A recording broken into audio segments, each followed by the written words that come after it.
আসসালামু আলাইকুম সবাইকে। আমি এখন তেলাপিয়া মাছ দিয়ে শাক রান্না করব। মাছগুলো ভেজে নিচ্ছি।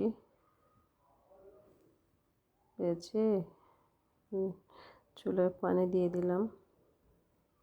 পেঁয়াজ, রসুন, হলুদের গুঁড়ো,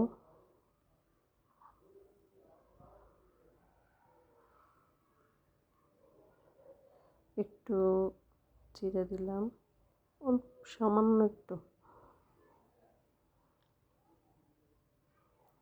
দিব, একটু মরিচ, লাল মরিচ, কাঁচামরিচ দিলে কাঁচামরিচগুলো শাকের সাথে মিশে যাবে।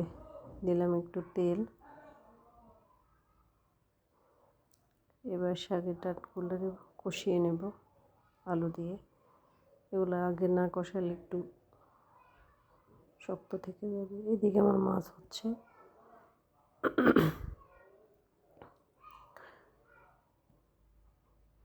চিংড়ি মাছ দিয়ে দিলাম,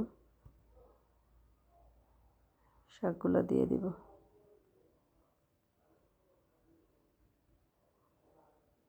যদি আমার চ্যানেলটা ভালো লাগে তাহলে আমাকে লাইক করবেন, শেয়ার করবেন, সাবস্ক্রাইব করবেন।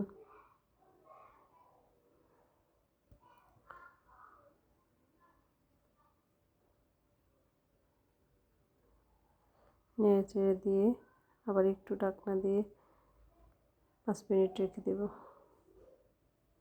চিংড়ি মাছ দিলাম একটু মজা হওয়ার জন্য।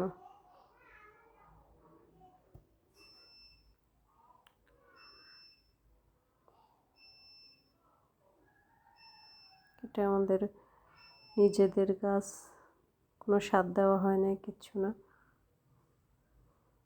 অনেক মজা হবে মনে হচ্ছে।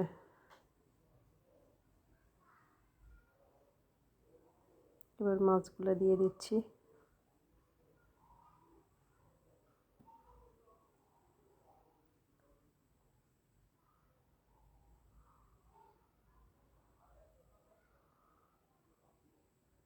মাছগুলো দিয়ে আরেকটু রান্না করব। ঢাকনা দিয়ে দিব। এবার হয়ে গেছে আমার শাক রান্না। আপনারা সবাই ভালো থাকবেন, সুস্থ থাকবেন, দয়া করবেন। আল্লাহ হাফেজ। আসসালামু আলাইকুম।